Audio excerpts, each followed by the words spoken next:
Como definir quem é negro no Brasil? Pela cor da nossa pele, pelos nossos traços físicos, pelos nossos familiares? O que significa dizer que a luta da classe trabalhadora é herdeira da luta negra? E por que a identidade negra é tão temida pela burguesia? Bom dia, boa tarde, boa noite, seja lá a hora que vocês estão assistindo ou ouvindo. Meu nome é Odete Assis e esse é o podcast Feminismo e Marxismo do Esquerda Diário, do Pão e Rosas e do Instituto Casa Marx. Quem é negro no Brasil? Essa talvez seja uma das grandes questões que permeiam a vida de muitos brasileiros. Qual é a sua identidade racial? Será que eu posso me afirmar negra?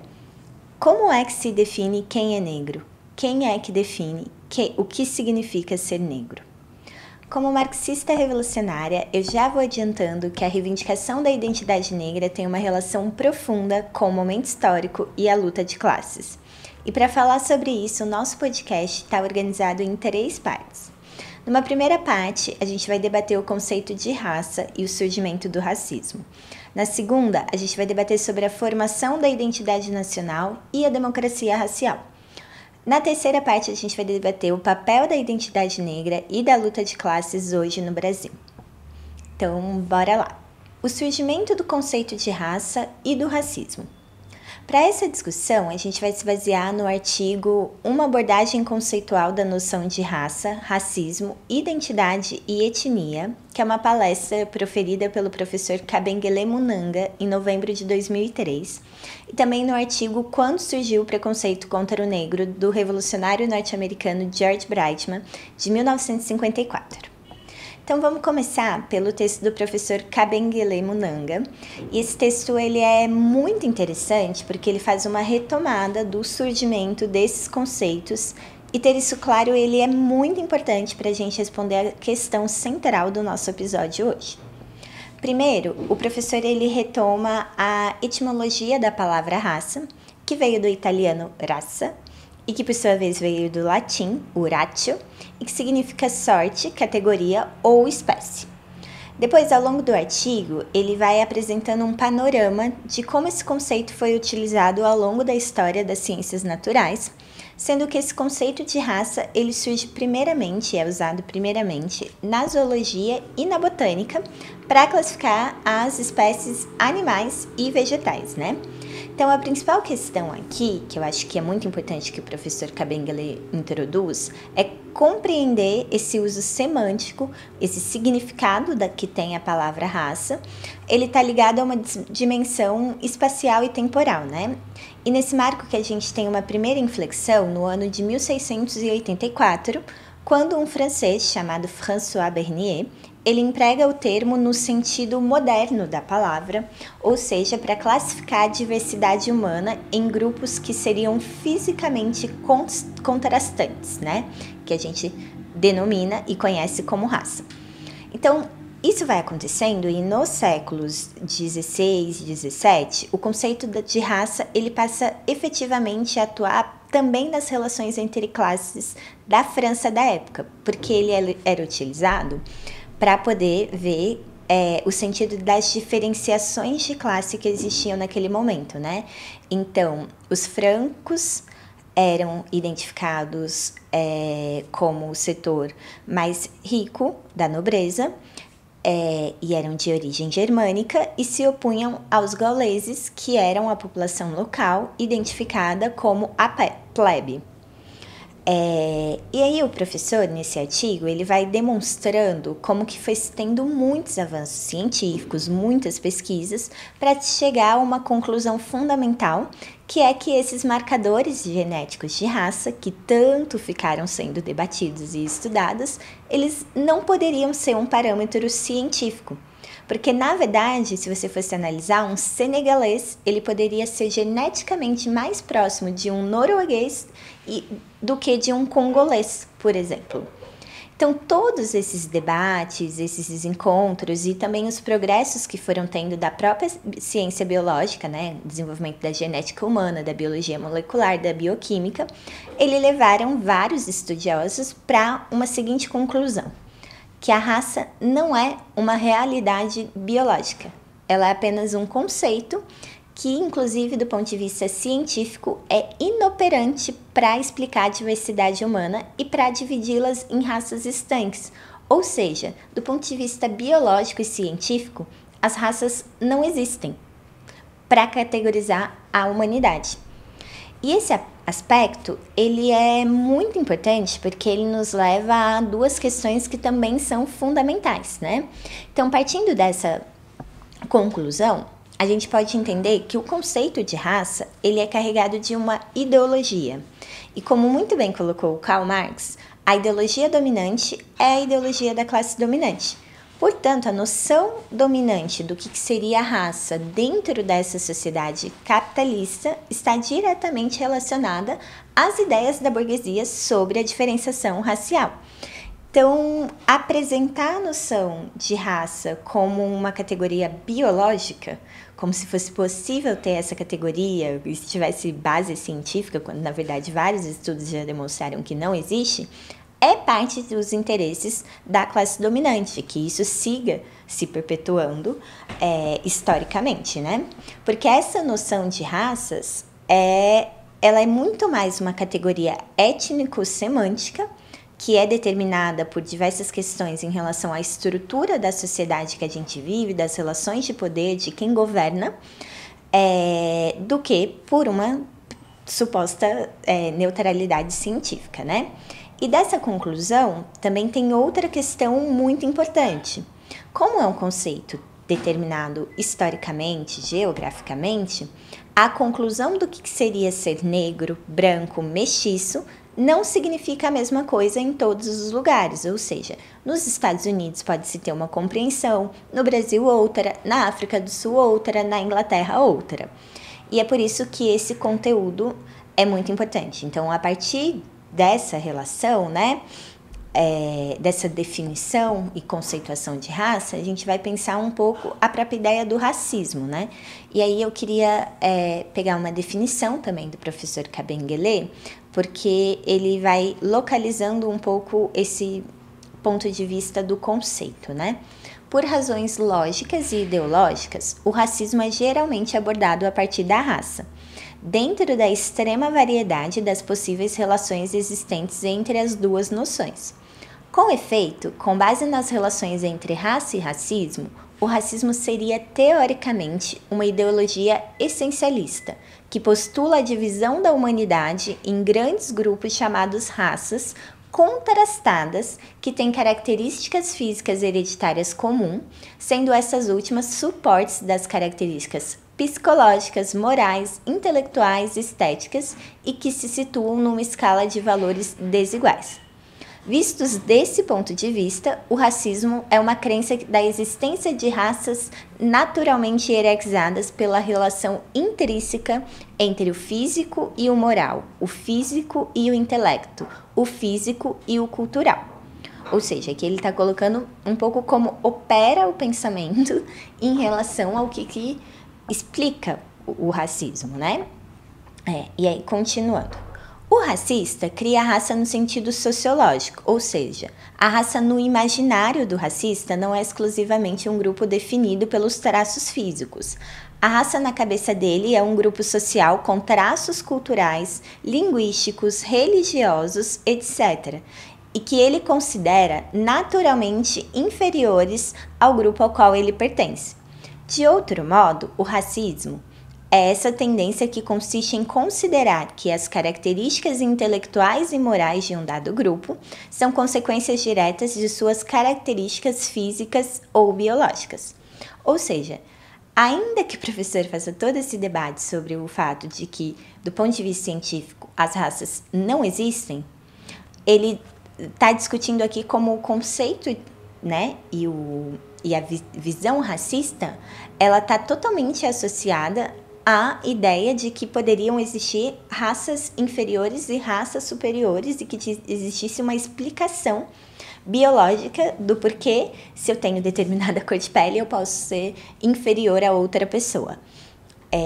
Mas para poder encarar um pouco mais profundamente esse debate, é preciso muito refletir a relação entre o racismo e o capitalismo. E aí que entra outro artigo muito importante, que é o do George Brightman, que é Quando Surgiu o Preconceito contra o Negro, que vai justamente historicizar todo esse processo do surgimento do racismo. Então é sobre ele que a gente vai discutir um pouco mais agora. Nesse artigo, o Brightman, ele retoma vários estudos que buscaram rastrear a origem histórica do racismo.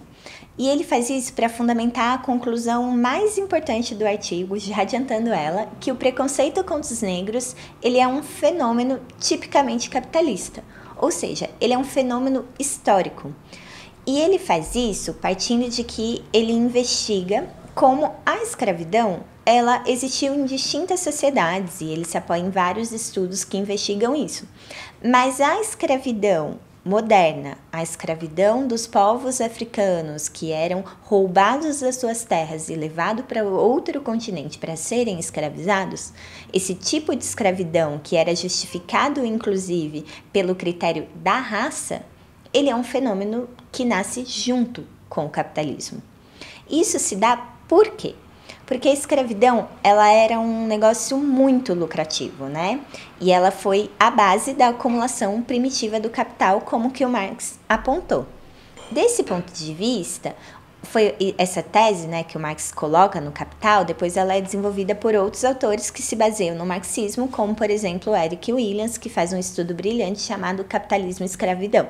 E ele vai apontando a relação entre os comerciantes de escravos, que traficavam escravos, e a acumulação que eles faziam e depois como que eles dão um impulso para o surgimento das primeiras indústrias na Inglaterra, por exemplo. Então, uma relação direta comercial que tem uma ligação muito profunda, né? Mas justamente a escravidão consistia em você roubar pessoas para serem escravizadas em outro lugar, ou seja, você precisava ter uma justificativa minimamente plausível para fazer isso no momento em que as ideias compactuadas, inclusive quando a burguesia vai ganhando mais peso, ideias de liberdade, de defesa, né, um certo humanismo e tudo mais. Então era preciso criar uma ideologia que justificasse esse tipo de atitude. Era preciso desumanizar o povo negro para colocá-los como inferiores, ou seja, era preciso usar uma justificativa que se associa com essa utilização da diferença de raças para explicar diferenças entre as classes, para poder explicar por que você achava natural, por que Deus, né, já que a religião e a igreja tinha um peso muito grande nas sociedades europeias daquele momento, porque que Deus não condenaria que se fizesse esse tipo de atitude e era legítimo do ponto de vista dos colonizadores, né? Então, o racismo, ele surge abraçado por teorias pseudocientíficas e até mesmo teorias religiosas, assim, existe uma ideia muito famosa, inclusive no poema que a gente abriu esse podcast, né? Ela faz referência à Redenção de Kant, que é um quadro muito famoso que foi usado por vários teóricos racistas no Brasil para justificar, né, esse embranquecimento como uma via de salvação da humanidade. Inclusive, se o Taz puder colocar o quadro aqui, provavelmente vocês já devem ter visto ou ouvido falar, se não vocês vão conhecer agora, mas justamente isso surge de um mito que foi muito utilizado pela igreja, tanto a católica quanto a ortodoxa, para poder justificar isso, que era o quê? Era a ideia que Cã era um dos filhos de Noé e ele teria ofendido o pai.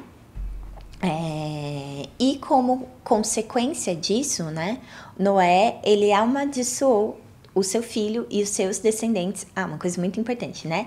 Essa história pressupõe que as raças surgem justamente desses 3 filhos de Noé. Então, Jefé era o ancestral da raça branca, Sem o ancestral da raça amarela e Cã o ancestral da raça negra.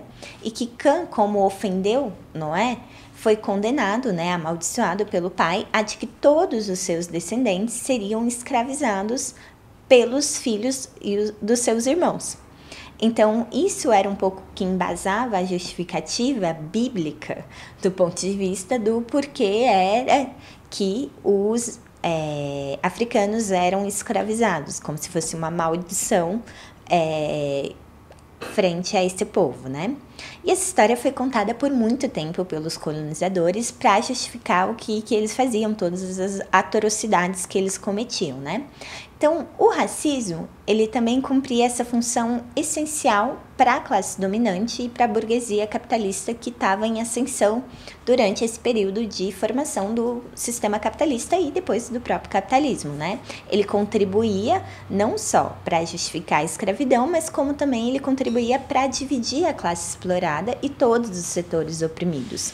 Ele era uma ferramenta muito útil desse ponto de vista contra aquela classe que estava se tornando muito mais forte numericamente, mas ainda não tinha consciência ampla do seu poder desse ponto de vista, né? Nesse sentido, mesmo com o fim da escravidão, o racismo contra os negros ele continuou existindo como uma ideologia, pelo mesmo motivo que ele surgiu, né? O Breitman localiza isso muito bem, porque ele era um instrumento muito útil para a exploração capitalista. E justamente por isso ele não poderia ser abandonado.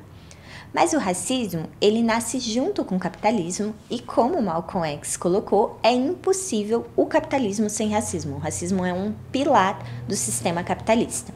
E para entender por que esse antagonismo social ele ganha contornos ainda mais fortes sobre o capitalismo, a gente precisa partir de que do nosso ponto de vista, né, feminismo e marxismo, nosso podcast, então como marxistas revolucionários, a gente compreende que a luta negra ela é parte da luta de classes.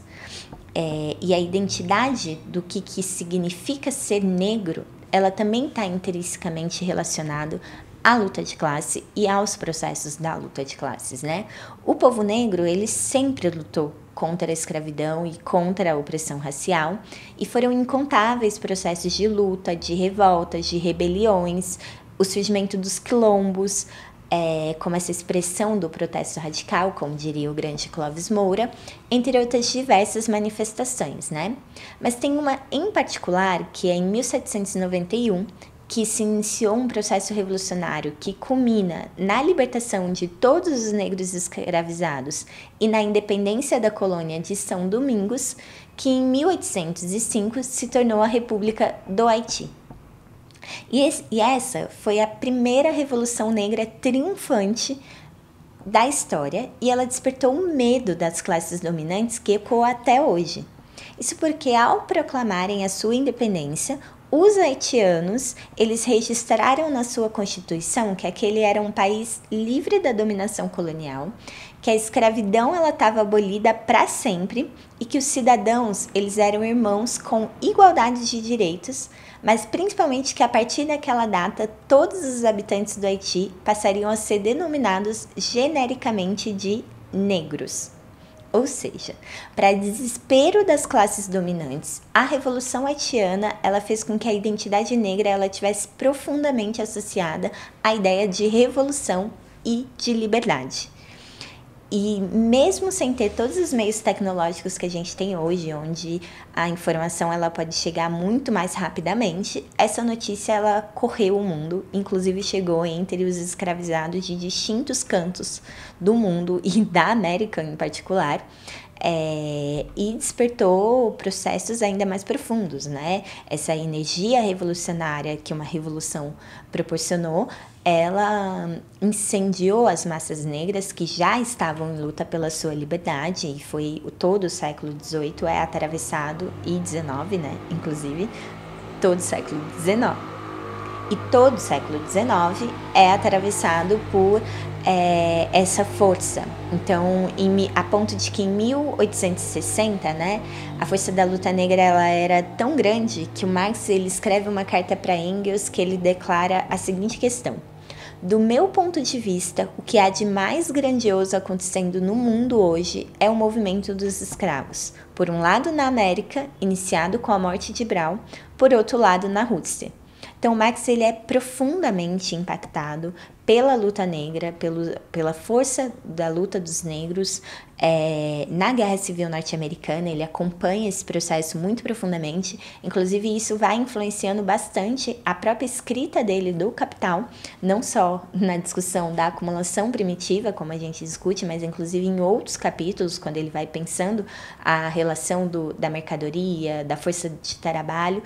Inclusive, uma das frases muito famosas que ele coloca, né, é baseado como conclusão desse processo da luta de classes, que é justamente que o trabalho de pele branca não pode se emancipar onde o trabalho de pele negra é marcado a ferro. Ou seja, o Marx tira como conclusão, ao ver a luta de classes, a luta negra como parte da luta de classes, toda a centralidade desses processos, que não é possível que os trabalhadores brancos, livres, assalariados se emancipem se os negros são ainda escravizados, são ainda explorados e oprimidos, assim. Então, isso é um pouco dessa força do potencial do marxismo revolucionário para ver o potencial da luta negra. E é a partir disso que a gente vai se encaminhar para o nosso segundo tópico. Formação da identidade nacional e democracia racial.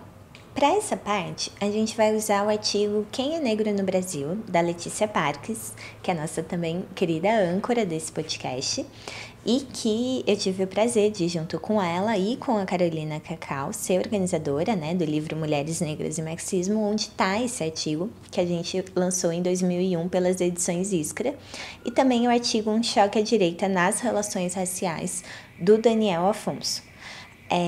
Então, bora lá. Na primeira parte, né, eu concluí falando como a Revolução no Haiti e a explosão da luta negra pelo mundo, elas trouxeram um grande problema para a classe dominante, né? Em particular, a classe dominante brasileira, inclusive, que ainda permanecia com a escravidão. Então, como a Leti colocou no artigo, aqui citando a Leti, no Brasil do século XIX, a emancipação política de Portugal esteve diretamente relacionada à busca de uma identidade nacional que pudesse definir o que é ser brasileiro. Como conceito construído historicamente, a ideia de uma identidade que definisse o que é ser brasileiro sempre foi pautada pelos interesses da classe dominante. É nesse marco que se fazia candente uma importante contradição. As ideias liberais burguesas, que fizeram parte da nascente burguesia brasileira, não se encaixavam à independência do país. Não se encaixavam muito bem em um país escravocrata baseado no latifúndio. Dessa forma, o lugar das amplas massas negras escravizadas era um tema fundamental para a definição de uma identidade nacional brasileira, especialmente no pós-abolição. Então, qual que era a grande questão, gente? O Brasil declarou a independência do Portugal, mas ele manteve praticamente intacto toda a herança colonial, o latifúndio ainda era o centro da economia e a escravidão, ela continuava. Como ele tinha um medo muito grande da haitianização, né, devido a todo o potencial que poderia ter a luta negra no Brasil e em todo o mundo, a classe dominante, na verdade, ela foi criando leis que buscavam atrasar o processo de abolição e garantir que ele fosse feito da forma mais controlada e por fora de uma explosão da luta de classes. Então, ela, além de reprimir violentamente todos os processos de luta e resistência que existiram, ela também buscava por vias de concessões, de tentativas de criação de um consenso de que estavam dispostos a libertar os negros escravizados, e diluindo o potencial dessa luta, né?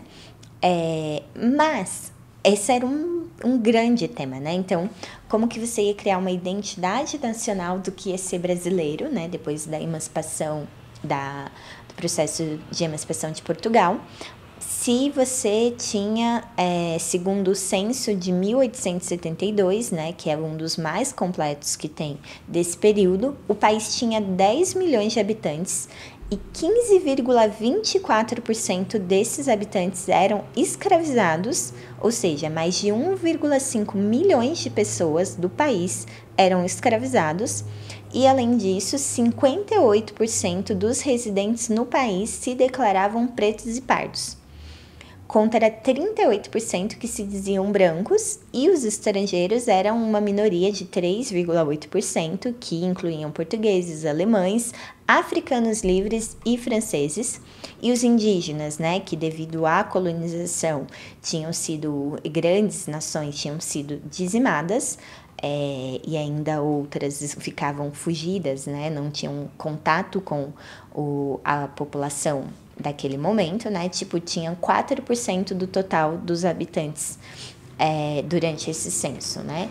Então, essa compreensão, ela trazia um grande problema para a burguesia, que estava nascendo ali, se afirmando como classe nesse momento, que é como que você vai definir essa identidade, buscando representar os seus interesses, o que significa ser brasileiro do seu ponto de vista de classe, né, sem questionar esse ponto de vista de classe, se a realidade era que a maioria da população do país era negra, e tinha sido escravizada pelos pais, avós e os descendentes dessa classe dominante, que não tinha nada a ver, porque era uma classe dominante profundamente branca, filhas dos colonizadores. Então era uma contradição importante que estava se formando ali, né? Porque inclusive os trotskistas brasileiros da década de 30, eles vão definindo muito bem como que a burguesia brasileira, ela nasce do campo, ela nasce justamente dessa aristocracia rural escravocrata, e isso vai se desenvolvendo. Então é muito relacionado o caráter racista da burguesia brasileira. Então eles tinham esse problema, que era poder controlar o potencial da identidade negra, que era a maioria do país, para que não se reproduzisse um novo Haiti, ou também não se inspirasse nas lutas que estavam acontecendo ali mais proximamente, né, da Guerra Civil Norte-Americana, e o papel que os negros escravizados cumpriram, né? E a burguesia, para poder fazer isso, ela soube utilizar muito bem o racismo e adaptá-lo às suas necessidades de dominação. Então ela moldou a ideia, e isso molda um pouco a ideia do que é ser brasileiro e o seu ideal, inclusive para dividir os próprios negros, né? Eu pude assistir um mini curso na Casa Marx Rio de Janeiro com José Atta, que ele é um ativista angolano e membro e dirigente do movimento Terceira Divisão. Inclusive esse mini curso está disponível no Instituto Casa Marx para quem quiser assistir, e lá ele explica muito bem, de forma muito aprofundada, o papel do imperialismo no surgimento dos conflitos, como os denominados conflitos étnicos do continente africano, né? Ou seja, a forma como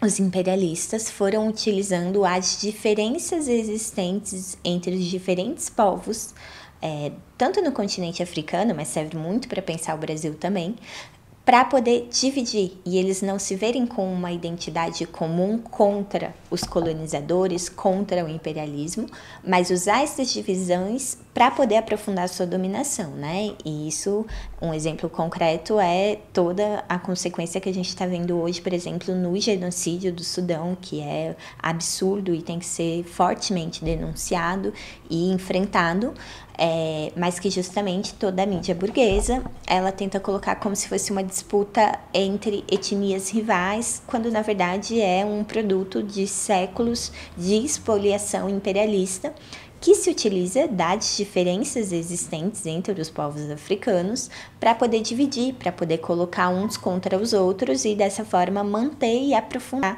a sua dominação colonial, né? E os colonizadores, eles aprendem muito bem essa lição, utilizaram ela aqui no Brasil, então tentaram separar os negros que eram livres dos negros que eram escravizados, os mestiços, né? Tentaram usar diversas vias para poder promover essas divisões, como até hoje a gente vê na diferenciação salarial entre negros e brancos, entre homens e mulheres, entre como se utiliza da sexualidade, da diversidade de gênero e uma série de coisas para manter essa divisão entre os setores explorados e oprimidos, né? E justamente todo esse processo que a burguesia se utiliza, ela buscou contrapor esses distintos setores, né? Inclusive, para isso, criou-se teorias e se apropriou muito do racismo como essa via de ajudar nessa divisão que se forjava, né?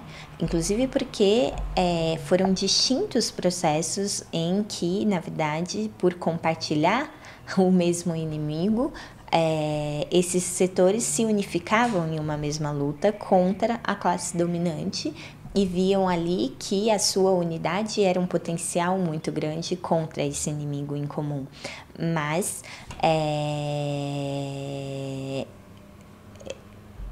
inclusive, se você pega a formação dos primeiros sindicatos no nosso país, eles surgem lutando pela liberdade dos negros escravizados. Assim, é uma história muito profunda e marcante da nossa classe que tem que ser resgatada, inclusive, né?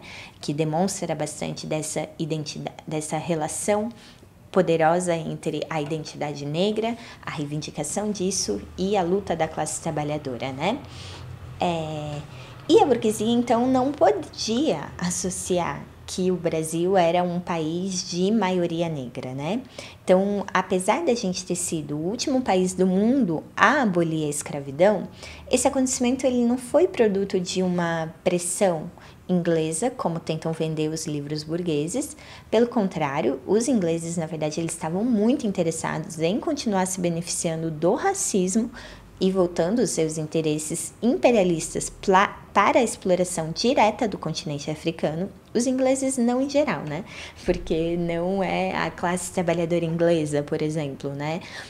Na verdade, principalmente era a burguesia inglesa quem se beneficiava disso e tentava utilizar isso como forma de cooptar a sua própria, né? O racismo como forma de cooptar a sua classe para ver como inimigo os trabalhadores negros dos continente americano e tudo mais, e não a classe dominante, a burguesia inglesa, né?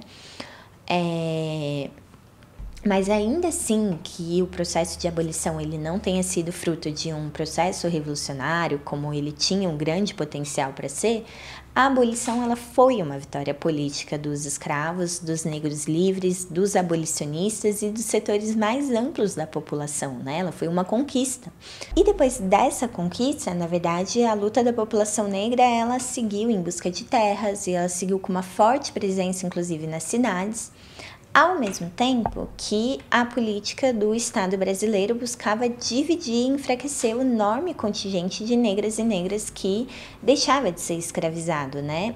E que isso implicava que os negros, eles formalmente poderiam ter igualdade jurídica, mas nos planos da burguesia, o projeto era que o país fosse deixando de ser negro, que fosse se embranquecendo.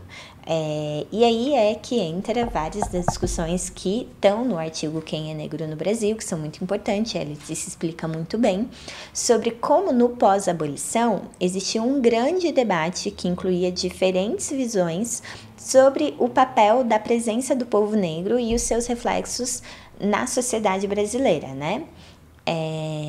E a gente poderia pegar 3 perspectivas principais que fundamentam toda a gama dessas discussões que existiam e que estavam em disputa na realidade, assim, do ponto de vista burguês. A primeira, ela é representada pelo médico baiano Nina Rodrigues, que é um dos seus grandes expoentes, e ela era uma perspectiva que considerava a mestiçagem como algo negativo, que levaria à falência da nação, ou seja, os negros eram os responsáveis pelas desgraças da nação, e baseadas em teorias eugenistas, que eram correntes na época, elas defendiam que a mistura das raças humanas ela levaria a uma degenerescência coletiva e consideravam o negro inferior, né? Então, toda aquela ideia de raça que a gente no primeiro ponto usou, né? Como que ela é um conceito criado, na verdade, esses representantes desse racismo científico utilizavam isso para poder justificar que, na verdade, o ideal de nação era um ideal onde os negros não fossem parte de forma alguma. Era um racismo escancarado e aberto. O segundo expoente, né, que a gente vê principalmente no Euclides da Cunha, que escreveu Os Sertões, por exemplo, ele oscila entre considerar o mestiço um forte ou um desequilibrado, mas ele terminava por defender que essa mestiçagem, essa mistura das raças extremadas, ela poderia ser um retrocesso na formação da sociedade brasileira, né? Então não era tão abertamente racista como a primeira, mas via ali que poderia ser um problema misturar tanto com os negros, não deveria ser tão assim o Brasil, né? E tinha uma última, que é denominada meio uma perspectiva romântica, que era representada pelo Instituto Histórico e Geográfico Brasileiro, o IHGB, que é o antecedente do IBGE, né? E que era meio um laboratório ideológico do Império e depois da República, que idealizava um pouco os bons nativos, que estava na inspiração ali do Rousseau e das filosofias que denominavam na época, para defender que o Brasil, na verdade, era um grande e caudaloso rio, onde vai se misturando brancos, pretos, amarelos, e que isso se dá de uma forma harmoniosa e sem nenhum conflito, como se não tivesse existido escravidão por mais de 400 anos, e muita luta e resistência contra esse processo, inclusive de colonização.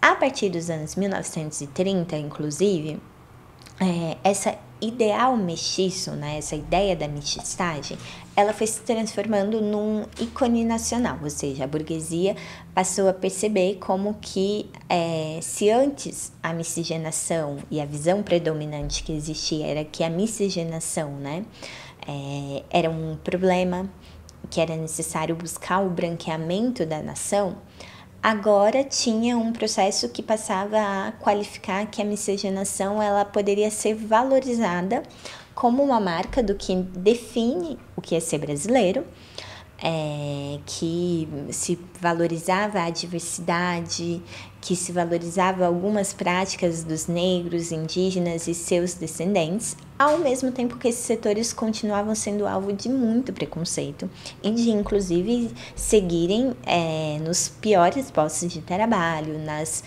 piores condições de vida, dentro dos grandes centros urbanos, sem condições básicas de saneamento básico, moradia, alimentação e uma série de outras coisas, né? E essa visão é a da qual vai se gestando o mito da democracia racial, né? E para explicar melhor o que era o pensamento do Gilberto Freire, eu gosto muito da forma como Daniel explica no artigo Um Choque à Direita nas Relações Raciais, né? Ele pega como teve uma combinação de fatores que vai além do que a gente aborda aqui, mas que tiveram distintas transformações sociais e políticas durante os anos da República, e elas afloraram numa certa resposta antiliberal do ponto de vista do campo das relações raciais, ou seja, o Freire ele estava pensando qual que era a singularidade brasileira no mundo ocidental e considerava que as relações raciais eram um eixo importante dessa singularidade, né? Mas ele definia o quê? Que, na verdade, existia uma aptidão da colonização portuguesa dos trópicos, combinada com um certo sentido de que eles conseguiam eliminar os conflitos com os negros e, desse ponto de vista, ele conseguia eliminar os conflitos das lutas entre os distintos setores da sociedade, colocando como que se dava uma confluência original na formação da sociedade, ou seja, era um pensamento que ele era profundamente racista, né? Colocava ainda o negro em uma posição subordinada e o colonizador português como essa pessoa que conduzia a sociedade, né? Mas ele era um questionamento à geração que pegava o negro como só aspectos negativos, a presença do negro como algo absolutamente somente negativa da sociedade. E essa argumentação do Freire, do negros ocuparem uma posição positiva no plano da política nacional, ainda que subordinada ao português branco, ela era utilizada para explicar que isso significa que não existe racismo, porque o negro ele se incorporou sob a guia desse patriarca branco à ordem colonial. E isso promove uma fusão da sociedade brasileira que faz com que a tradição, os costumes e todo o processo do que viria a ser o Brasil, ou seja, não haveria racismo porque o negro e o português e os indígenas se fundiram em um só povo, como se isso fosse sem conflitos, sem contradições. E isso criaria uma nova democracia, uma democracia racial desse ponto de vista, que é o que depois vai se assentando, né, por outros autores e outras discussões, como esse mito dessa democracia racial, e que inclusive essa ideia, ela tem uma influência grande não só nos teóricos burgueses, mas mesmo na esquerda, em setores do movimento negro, o PCB, o Partido Comunista Brasileiro, sobre influência stalinista, ele definia, inclusive, né, tanto que não podia se abordar o problema de classe, mas depois aderia às teses, o problema de raça e classe, né, mas depois aderia às teses da democracia racial, e mesmo durante a ditadura isso foi um grande debate questionado pela organização e o surgimento do movimento negro como movimento negro unificado, mas também de como a identidade negra e a luta de classes, né, com ascenso operário se expressava fortemente, das massas negras trabalhadoras tomando a linha de frente desses processos e tudo mais, né? E aí nesse momento ganha uma força muito maior o questionamento de distintos setores a esse mito da democracia racial. Bom, então chegamos ao nosso terceiro tópico, que é a identidade negra e luta de classes hoje no Brasil, né? Então, hoje a gente viu, né, a gente está sofrendo as consequências, a gente já vem falando isso há algum tempo, da crise capitalista internacional, como ela dá, a partir dela, né, se floresce distintos processos de luta de classes. A gente, inclusive, analisa hoje que a gente vive num terceiro momento desse processo de ciclos da luta de classes desde a eclosão da crise de 2008. E no Brasil, quando a gente vai analisar os distintos momentos, inclusive, a gente vê que sempre esse novo ressurgir da luta de classes ao calor da crise, ele tem uma conexão profunda com a questão negra. Então, logo no início, antecedendo processos que tiveram, a gente vê, na verdade, as greves selvagens da construção civil, sob o lulismo, inclusive, né, que são profundamente marcadas por essa questão de trabalhadores negros que se levantam, até o grito do "Cadê o Amarildo?", em junho de 2013, que tomou o país justamente denunciando a violência policial e racista, ou greves que aconteceram depois, posteriormente, como a greve dos garis, que foi muito simbólica desse ponto de vista, de ver as massas negras no Carnaval do Rio de Janeiro, né? Essa classe trabalhadora negra, majoritariamente negra, se organizando e lutando pelos seus direitos em pleno Carnaval carioca.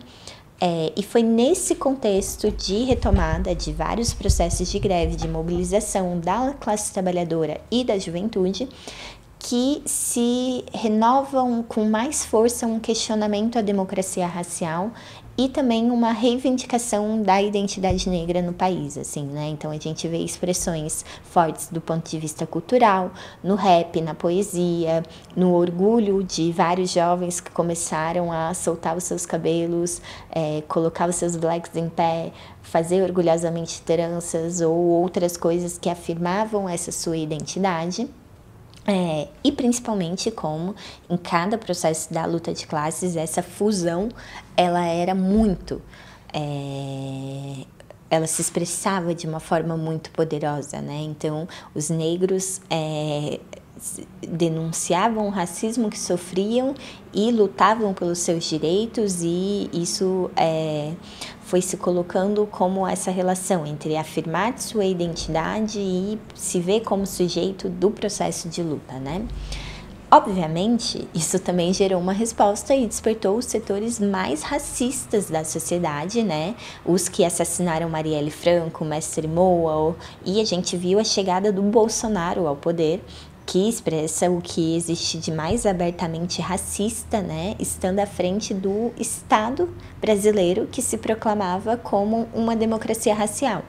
Isso o Daniel pega no texto, né, do Choque à Direita nas Relações Raciais para dizer como que o discurso do Bolsonaro ele se aproximava do Freire ao afirmar que não existia racismo no Brasil, porque o Brasil seria composto por brasileiros, mas ele rompia com Freire porque ele atacava as expressões que fortaleciam e ressaltavam a identidade negra, ou seja, o bolsonarismo ele expressa essa perspectiva de que vê que os negros eles não têm nenhuma contribuição positiva para se fazer, que na verdade eles buscam se afastar do que existe de mais profundo e mais mínimo, inclusive, de reivindicação da identidade negra, do cabelo, da vestimenta, das religiões de matriz africana, das comunidades quilombolas, entre outras.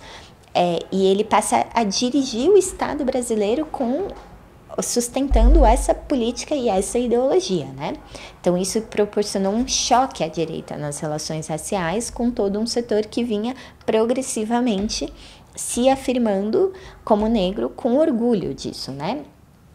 Hoje, não temos mais o Bolsonaro no poder, temos uma frente ampla, né, da qual a política do governo, inclusive, parte de reconhecer que tem o racismo, mas busca institucionalizar os movimentos antirracistas com a criação de ministérios, de secretarias, com tentar canalizar que as expectativas e as demandas da nossa luta, do nosso povo, ela só vai ser conquistada pela via de você disputar por dentro do Estado e por isso, né, depositar suas confianças no governo, ao mesmo tempo que segue fortalecendo a repressão policial, que não muda as bases estruturais desse Estado que tem no seu pilar o racismo.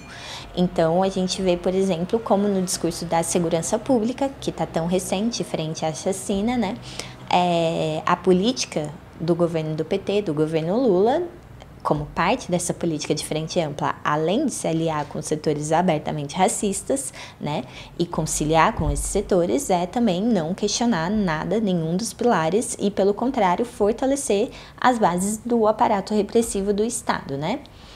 Essa questão é que, diante desse novo contexto que a gente está vivendo, né, justamente, e esse desenvolvimento da luta de classes e essa disputa e choques e contradições mais abertas, justamente pensar o quem é negro no Brasil é também um grande tema e segue sendo um grande problema para a burguesia, né, porque os negros e negras são linha de frente de distintos processos ao longo do mundo, seja nas revoltas que a gente está vendo eclodir no continente africano, mas também em processos da luta de classes nos Estados Unidos, na Europa e aqui no Brasil. A burguesia tem muito medo, né? Quando a gente pensa o tema da escala 6x1, por exemplo, que é tão sensível para a classe trabalhadora, e a gente vai ver quem são as pessoas que estão na escala 6x1, são majoritariamente pessoas negras. Se a gente vai ver, inclusive, a classe trabalhadora brasileira hoje, ela é esse gigante operário de maioria negra, né? E é nesse marco que voltam a ganhar espaço e terreno teorias que elas reconhecem o racismo, mas ela tenta dividir esse potencial da afirmação da nossa identidade. Ou seja, a gente parte de acreditar que o Brasil, de acreditar não, de tratar como um dado, né? Ainda que formalmente a divisão dos censos que existem é aquela de que você se reivindica pardo ou preto, e mesmo com o Estatuto da Igualdade Racial, que só em 2010 foi aprovado, reconhecendo que essa divisão não existe e que pretos e pardos são, na verdade, negros, ainda assim, né, baseado nisso, a gente parte de um país que, fruto da nossa luta, conquistou o direito à autodeclaração. Então, eu posso, a partir de me reconhecer como negra, poder me declarar como negra, e o Estado tem que reconhecer esse direito. Só que o Estado passou a ter um problema, por exemplo, porque, fruto das lutas que a gente fez, a gente conquistou, por exemplo, as cotas étnico-raciais.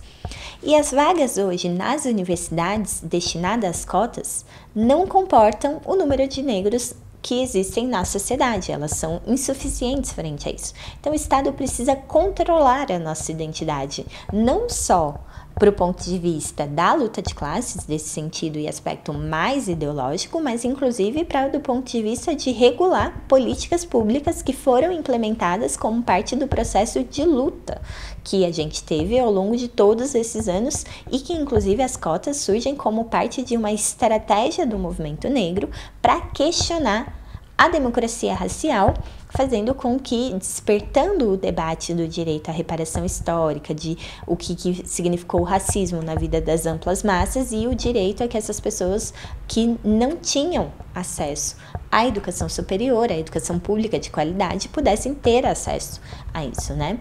Então, frente a esse processo mais profundo de afirmação da identidade negra, o Estado, ele reconhece a nossa força, reconhece que existe racismo e implementa políticas em relação a isso. Essas políticas ainda são limitadas para responder ao problema, justamente porque o capitalismo não pode existir sem racismo.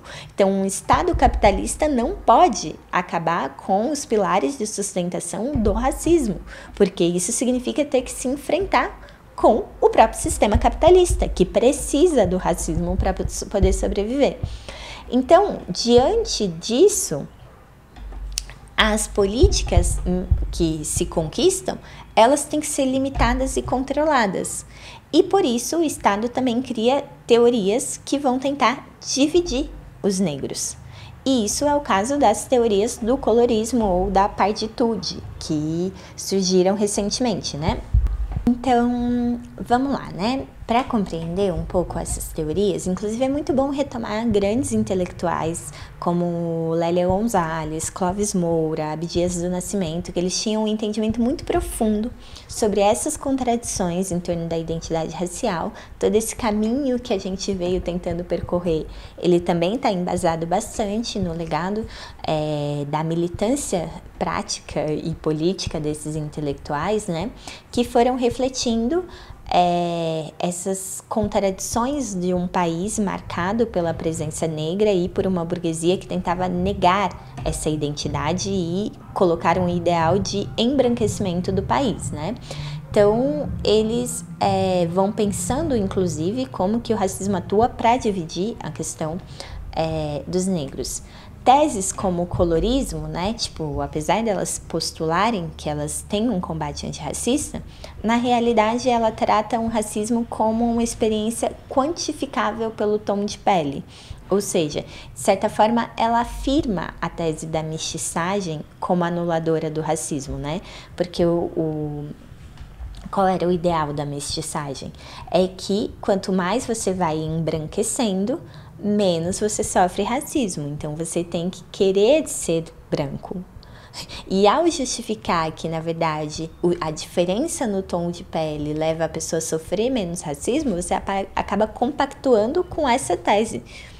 E isso, ao invés de fortalecer os negros para que possam se enfrentar com o que é o racismo e conseguir combater a raiz desse problema, conseguir ver a unidade entre todos, na verdade leva a criar divisões, inclusive quando se pensa que do ponto de vista das políticas que existem para a reparação do racismo, elas não conseguem reparar o que é a situação nefasta que o racismo provoca na vida das pessoas, né? Então, você passa a fazer uma forma de tentar quantificar quem pode ter direito a essas conquistas.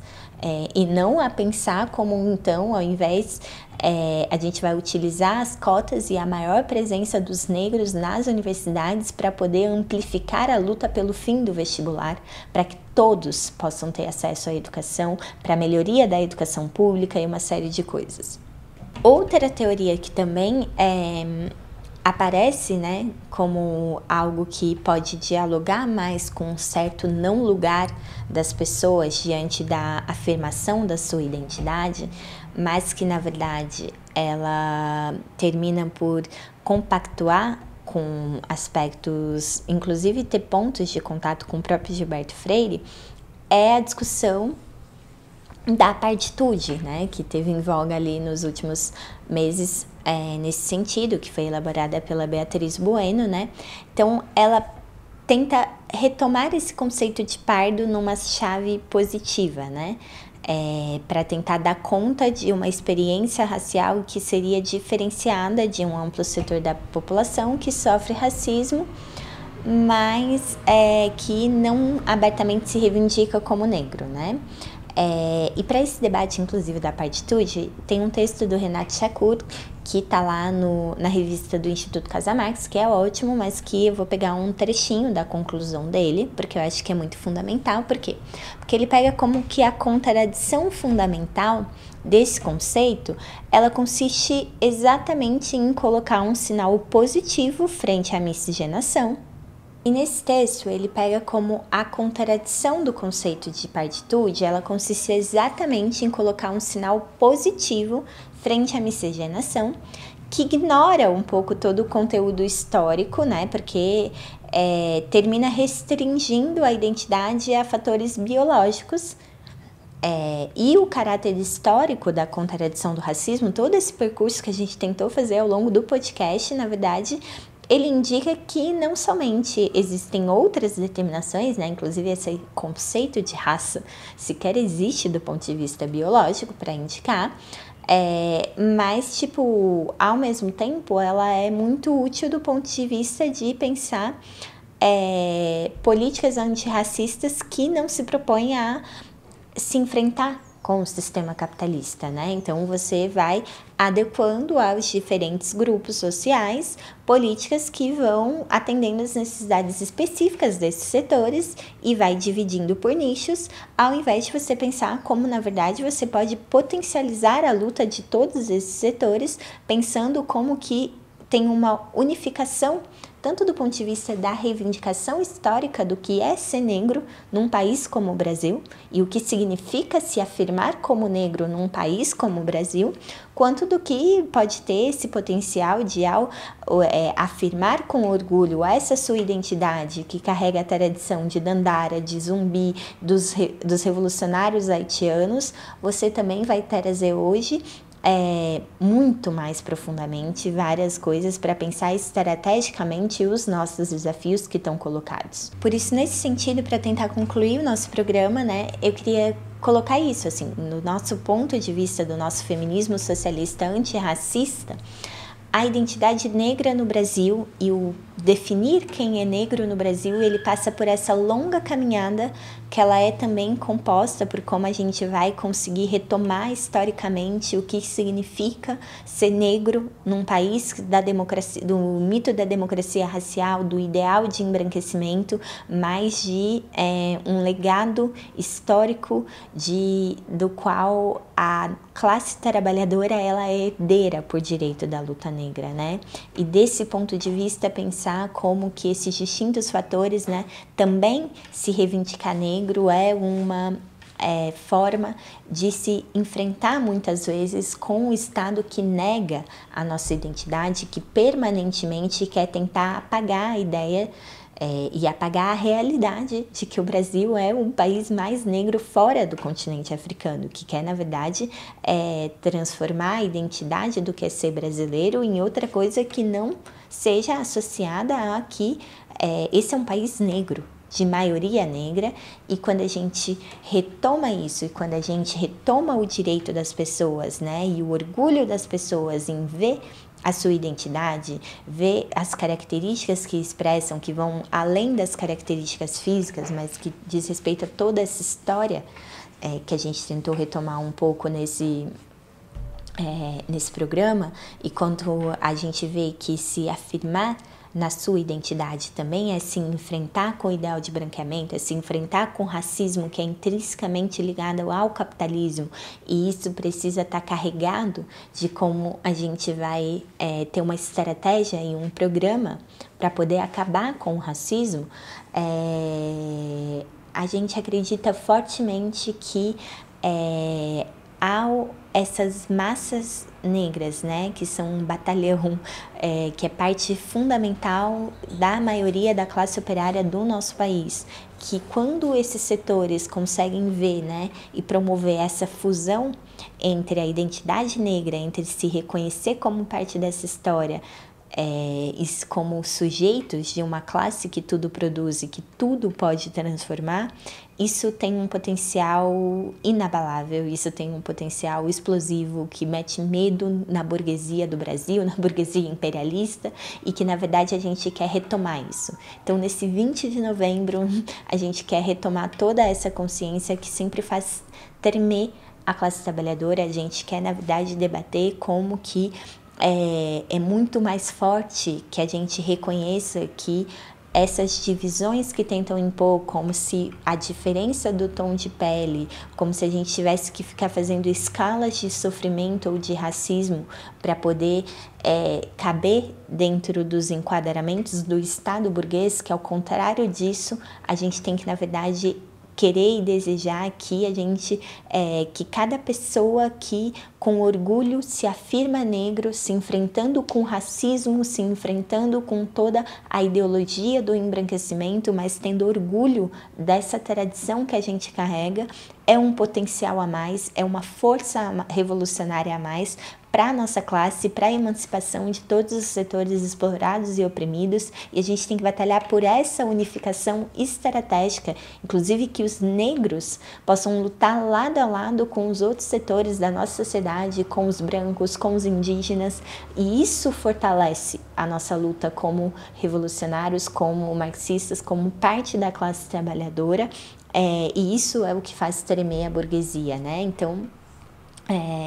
esse é um pouco a discussão e o debate que a gente traz para esse programa. Espero que tenha ajudado a discutir, debater e apresentar o nosso ponto de vista, porque para a gente, estrategicamente, o que significa o potencial da identidade negra e como os negros podem estar na linha de frente, podem ser a vanguarda da revolução no nosso país. Então, essa batalha pela afirmação, pelo reconhecimento da nossa identidade, como parte desse processo profundo. A gente já acabou o nosso podcast hoje. Obviamente, eu acho que deve ter ficado muitos debates, muitas discussões, muitas reflexões para mais podcasts, para mais textos, para mais debates. Deixa o seu comentário, sua opinião. A gente vai adorar receber opiniões sobre isso e seguir essa discussão. Mas eu também quero fazer um convite, né? Você que acompanha o nosso podcast já deve ter ouvido falar, né? Justamente porque no dia 14 de dezembro nós vamos realizar um grande ato internacionalista, anti-imperialista e socialista na Casa Portugal, em São Paulo. E eu queria convidar você que acompanha o nosso podcast, você que se toca pela luta antirracista, pela luta negra, a ser parte de construir esse ato com a gente, de estar lá com a gente. Estamos organizando caravanas por todo o país.